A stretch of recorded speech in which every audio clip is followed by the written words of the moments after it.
दोस्तों, आज हम बात करेंगे राइट टू इंफॉर्मेशन 2005 यानी कि सूचना का अधिकार अधिनियम 2005 की। सरकार द्वारा इस कानून को सरकार के कामों में पारदर्शिता लाने के लिए किया गया है। भारत के हर नागरिक को यह अधिकार है कि वो सरकार की किसी भी विभाग से कोई भी सूचना मांग सकता है। भारत एक डेमोक्रेटिक कंट्री है और सरकार को चलाने के लिए जो पैसे या धन की ज़रूरत होती है वो जनता द्वारा टैक्स के रूप में पे किया जाता है। क्योंकि जनता टैक्स देती है, इसलिए उसको ये जानने का पूरा अधिकार है कि उसके द्वारा टैक्स के रूप में जो पैसा दिया गया है उसको कहाँ खर्च किया गया है। मिसाल के तौर पर अगर आप किसी ग्राम पंचायत के निवासी हैं, नगर पंचायत या नगर पालिका के निवासी हैं, तो आपके क्षेत्र में या आपके नगर में या आपके गांव में जो काम को कराया गया है, आपको जानने का पूरा अधिकार है कि सरकार ने आपकी ग्राम पंचायत को, आपकी नगर पंचायत को, आपकी नगर पालिका को कितना पैसा दिया है। नगर पंचायत, नगर पालिका या ग्राम पंचायत को सांसद निधि से या विधायक निधि से कितना धन मिला है, ये पूरी जानकारी आपका अधिकार आपको है। तो सरकार ये आपको जानने का ये अधिकार है कि क्षेत्र में, आपके नगर में जो भी काम हुआ है, मसले मसाल के तौर पर अगर आपके क्षेत्र में कोई सड़क बनती है तो आपको ये जानने का पूरा अधिकार है कि उस सड़क का टेंडर किस पेपर में दिया गया है, उस सड़क के लिए कितनी धनराशि आवंटित की गई है, यानी कि कितना पैसा उसके लिए सैंक्शन किया गया है, उस रोड को बनवाने का ठेका किस कंस्ट्रक्शन कंपनी को दिया गया है, उस रोड को बनवाने के लिए मटेरियल कहाँ से खरीदा गया है और किस रेट में खरीदा गया है। ये सारी जानकारी पाने का अधिकार हर भारत के हर नागरिक को है।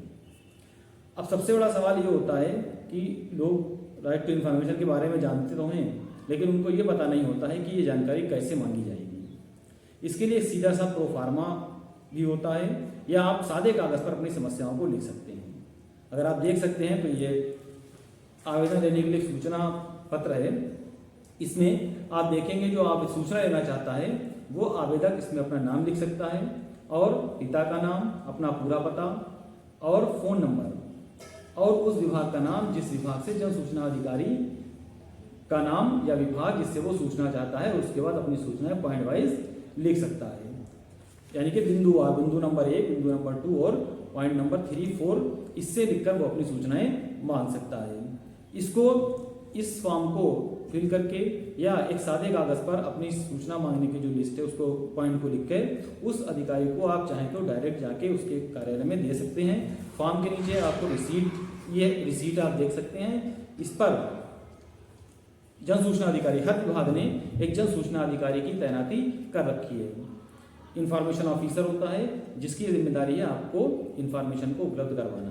तो इस रिसीट के जरिए आप डायरेक्टली ही उसको जाके दे सकते हैं। जिसकी 10 रुपये आपको उसके लिए फीस इंफॉर्मेशन पाने के लिए लगेगी।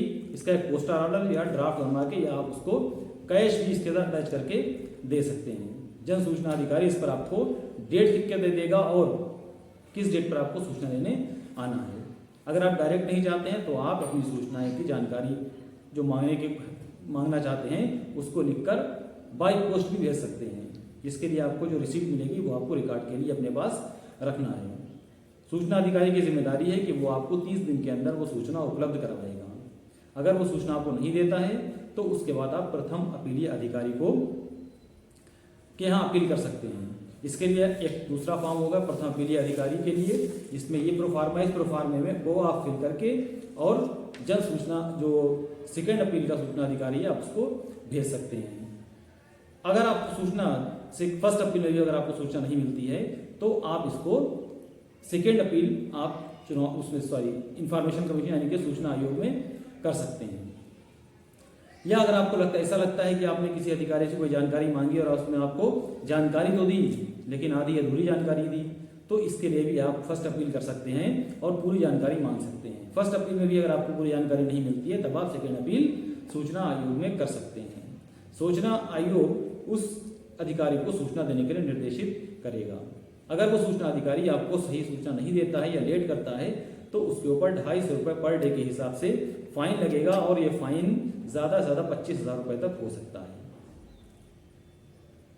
कुछ ऐसी जानकारी है जिसकी जानकारी आपको नहीं दी जा सकती है। अगर कोई ऐसी जानकारी जिससे कि सरकार की एकता या अखंडता खतरे में पड़ जाती है तो ऐसी जानकारी आपको नहीं दी जाएगी। तो इस तरह से आप अपने राइट टू इंफॉर्मेशन का प्रयोग कर सकते हैं। जानकारी दूसरों तक जानकारी पहुंचाने के लिए वीडियो को ज़्यादा से ज़्यादा शेयर करें और अपने इस राइट का ज़्यादा से ज़्यादा लाभ उठाएं। Thank you.